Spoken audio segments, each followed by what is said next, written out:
Halo teman-temanku semuanya, apa kabar teman-teman? Semoga teman-teman sehat ya. Teman-teman, kali ini tanggal 8 Februari 2025 ya. Saya biasanya memberitakan tentang sepak bola dan kali ini juga benar lagi ada detik-detik pengambilan sumpah oleh Romani ya dan dua pemain lainnya. Tapi kali ini saya akan bahas mengenai para pembenci ya. Saya kadang-kadang tergelitik juga ya kalau lihat berita-berita politik teman-teman. Karena saya banyak pengalaman di dunia dunia politik juga ya teman-teman. Jadi banyak yang berlebih ya. Jadi kali ini kebencian-kebencian masyarakat terhadap Presiden Jokowi itu luar biasa ya. Ada sekelompok orang yang bencinya luar biasa atau segelintir orang ya. Bencinya luar biasa sama Presiden Jokowi. Ya, ada yang menghina, mencaci, memaki ya, bahkan pakai bahasa yang kasar-kasar gitu ya. Didiemin aja sama Presiden Jokowi, nggak kelasnya lah ya nanggapi hal-hal seperti itu. Itu memang kalau menurut saya para pembenci Jokowi ini memang sudah bukan proporsional ya cara berpikirnya ya. Ini sudah unsur hati ya, atau unsur kebencian ya, atau unsur dendam atau unsur apa ya. Karena apa yang dilontarkan itu kebanyakan bukan kinerja yang realistis ya, yang dilontarkan itu kebanyakan malah uh, apa ya, yang ngawang-ngawang gitu loh, yang nggak jelas, yang kebencian-kebencian aja gitu ya. Tuduhannya juga sama ya, fitnah-fitnah yang sebenarnya secara akal sehat itu nggak masuk akal gitu ya. Bayangin aja teman-teman ya, bagaimana sabarnya Presiden Jokowi dihina, dihina luar biasa pakai bahasa kasar-kasar ya sama orang-orang yang stres itu ya, dicaci, wah, tolol-tolokan ya, dimaki-maki, nggak pernah marah. Ya memang itu kelasnya di situ teman-teman, orang berkelas ya seperti itu. Jadi dia sudah berpikir sampai di atas, eh, tidak mau mikirin hal-hal yang sifatnya emosional seperti itu. Jadi para pembenci Jokowi ini susah ya teman-teman kalau menurut saya diobati hatinya ya. Karena memang kebencian itu teman-teman kalau sudah merasuk di hati ya, hatinya itu penuh dengan pokoknya, pokoknya, pokoknya gitu ya, itu udah susah. Ya jadi dia akan mencari segala macam untuk menjatuhkan orang yang dibencinya. Ya, ya itu kan udah sakit itu namanya teman-teman ya. Itu udah namanya nafsu ya, nafsu kebencian itu. Sedangkan manusia ini kan semua serba dua ya, ada kurang, ada lebih ya, ada buruk, ada baik ya. Nggak mungkin buruk semua manusia itu, pasti ada baiknya ya. Jadi ini pembenci Jokowi ini di apa, Jokowi di mata pembencinya ini nggak ada baiknya sama sekali, nggak ada baiknya teman-teman. Padahal ngelola negara, mimpin negara sebesar Indonesia itu nggak gampang ya. Padahal Jokowi itu pemimpin yang terbaik di dunia ya, salah satunya ya, wali kota terbaik ya 2 periode. Nah, Gubernur Jakarta itu baru 2 tahun kalau nggak salah, itu juga terbaik ya. Dia banyak mengambil keputusan-keputusan besar seperti membuat MRT, LRT ya, terus membereskan kali yang belum sampai selesai itu diganti oleh Anies ya, oleh Ahok dan Anies gitu ya. Jadi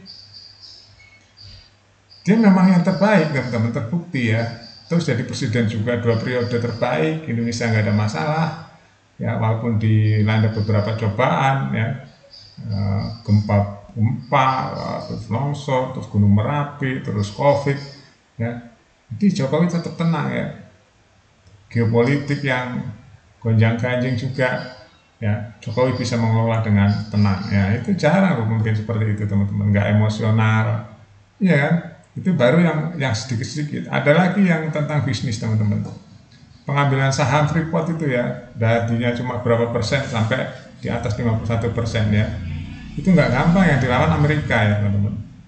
Itu belum hilirisasi, yang buat hilirisasi itu nggak gampang juga teman-teman, nggak gampang. Itu kalau bukan orang yang hebat nggak akan terjadi itu teman-teman, hilirisasi ya. Terus apalagi IKN ya, orang pada belum tahu, membuat IKN memang gampang Nggak gampang teman-teman, ya menyatukan pendapat di DPR itu nggak gampang. Itu Jokowi bisa melakukan itu, ya itulah Jokowi teman-teman, jadi presiden yang terbaik. Tapi pembencinya nggak ngerti itu. Terus jalan-jalan dari Sabang sampai Merauke bagus, dibangun ya beribu-ribu kilo. Itu kalau bukan presiden yang benar-benar ingin meletakkan dasar-dasar negara maju, nggak mungkin. Itu baru, belum ada lagi bendungan ya besar-besar di seluruh Indonesia. Indonesia itu bendungan termasuk sedikit dibanding negara Asia lainnya, termasuk sedikit teman-teman. Makanya butuh bendungan besar untuk apa? Nanti ujung-ujungnya akan surplus makan atau surplus pangan, ya. Itu kan harus ada bendungan teman-teman ya, untuk irigasi, persediaan air, ya kan? Itu Jokowi sudah meletakkan dasar-dasar ya untuk Indonesia lebih baik ke depan. Di mata pembencinya nggak kehitung itu, nggak terlihat karena pembencinya tuh nggak ada kebaikan sama sekali di depan mata pembenci itu. Nah, pembencinya itu pun kebanyakan orang-orang yang nggak berprestasi. Pembenci Jokowi itu banyak orang yang nggak berprestasi teman-teman ya. Investasi juga banyak yang masuk di zaman Jokowi, iya kan? Jadi apa ya? Ya itu tadi, karena para yang mengaku orang pintar-pintar itu udah terkontaminasi pikirannya. Dikira ini olah bangsa ini gampang apa? Enggak teman-teman, enggak gampang. Dulu ancaman ormas ya, siapa yang berani membubarkan FPI? Hanya Jokowi teman-teman ya. Coba, yang lain nggak berani. Makanya sekarang kebanyakan ex-FPI kan memusuhi Jokowi kan, membenci Jokowi. Ya itu udah resiko ya. Tapi ternyata damai kan. Indonesia lebih baik kan, damai, pembangunan berjalan terus. Sampai hari ini sudah nggak jadi presiden, masih aja dibenci. Bahkan ada demo-demo. Ya Allah, ya Rabbi, ya Allah. Gimana ya? Nah, ini saya mau cerita tentang hati-hati ya teman-teman dengan kebencian-kebencian ini. Nanti dimanfaatkan oleh agen-agen asing. Ya, analisa saya ini agen udah mulai ngelirik ini teman-teman. Ya, agen asing udah mulai main nih. Ya, apa ya Pak? Tanda-tanda agen asing sudah mulai main. Ya, ini ada tulisan adik Jokowi ya, rata di Sumatera banyak, di Jawa banyak. Ya. Itu kan pasti ada yang danai itu, ya beli catnya ya. Cat semprotnya itu ya, terus nulisnya di tembok-tembok tinggi, di jalan-jalan tinggi itu kan harus pakai tangga itu, teman-teman ya. Jangan dikira nggak ketahuan, udah dikantongi siapa di belakang itu ya, cuma belum ambil tindakan aja ya, negara belum ambil tindakan. Sebenarnya udah ketahuan siapa di belakang demo-demo adili Jokowi ya, tulisan adili Jokowi, sebenarnya udah ketahuan di belakangnya siapa ya, tapi negara kan belum ambil tindakan ya teman-teman ya. Nah, yang saya sarankan ya, saya khawatirkan nanti ada agen-agen asing nimbrung gitu, masuk ya, ngompor-ngompori gitu. Jadi pembenci Jokowi terus masuk agen asing gitu ya, kompor-kompori, akhirnya dia punya modal ya, seperti gerakan-gerakan ini. Adil Jokowi ini nggak berdiri sendiri, pasti di belakangnya ada yang dalangi gitu, pasti ada teman-teman. Nah, ini saya rasa udah dibaca ya oleh negara. Sudah dibaca siapa di belakang gerakan ini. Jadi kebencian Jokowi itu benar-benar nggak berhenti ini sampai hari ini. Sudah nggak jadi presiden pun ya, masih banyak yang menghujat, memfitnah, mencaci. Orangnya ya itu aja. Karena apa? Karena Jokowi nggak akan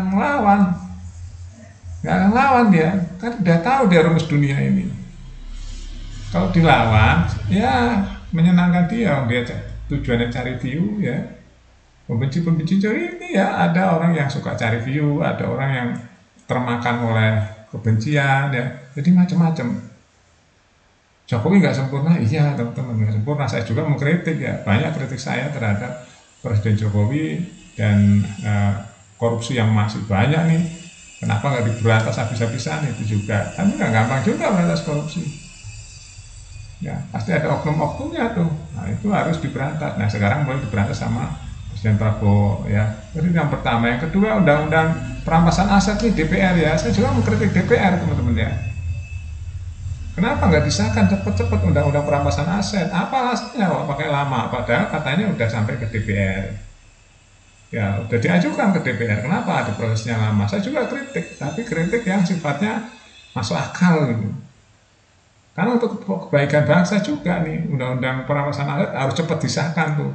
Supaya korupsi, ya minimal ada sesuatu hukuman yang berat tuh. Dimiskinkan, selain dihukum penjara, dimiskinkan tuh keluarganya, ya seluruh asetnya dirampas. Harus begitu, karena korupsi itu kejahatan yang luar biasa ya. Udah enak digaji, udah kaya, yang miskin sementara Indonesia masih banyak, masih aja korupsi ya. Itu harus dihukum seberat-beratnya. Jadi coba ya pembenci Jokowi ini agak-agak objektif ya cara menilai. Jokowi itu presiden terbaik loh teman-teman. Kok sampai segitunya yang membencinya? Coba. Manusia nggak sempurna ya, iya pasti nggak ada yang sempurna. Tapi kok sampai segitunya? Udah memfitnah berpuluh-puluh tahun ya, puluhan tahun ya memfitnah, mencaci, memaki, nggak puas-puas juga sampai hari ini minta diadili. Apa sih maunya pembenci Jokowi ini? Saya heran saya. Apakah ngelola negara ini gampang? Enggak. Pembenci Jokowi apakah bisa dia juga kalau seandainya dia suruh ngelola negara ini? Belum tentu bisa. Ya, karena dia cuma kebencian hatinya. Kalau Jokowi nggak ada tuh, dendam nggak ada. Ya, walaupun ada manusia nggak sempurna, tapi Jokowi tetap aja membiarkan mau dihina, dicaci, dimaki. Padahal kalau Jokowi mau fight back gitu ya, ya udah kena semua itu sebenarnya. Tapi dia nggak mau. Nah, akhirnya ngelunjak kan pembenci ini, ngelunjak semaunya sendiri karena Jokowi nggak mungkin dia membalas. Kelasnya Jokowi udah di atas ya, dibanding pembenci-pembencinya. Jokowi itu sudah sampai titik di mana dia nggak mau ngurusin hal begitu, masih banyak yang lebih besar yang bisa dia urusi. Ya, jadi menurut saya ini benci boleh ya, tapi harus objektif ya. Nggak mungkin manusia itu jelek semua, pasti ada sisi baiknya. Nah, di sini Jokowi di mata pembencinya nggak ada baiknya sama sekali. Ini yang saya heran kadang-kadang ya. Oke itu aja teman-teman ya. Jadi mudah-mudahan ada manfaatnya. Ya kalau kita membenci ya silakan benci ya. Tapi jangan terus-terusan ya sampai ke hatinya tuh isinya kebencian semua, nggak objektif gitu ya.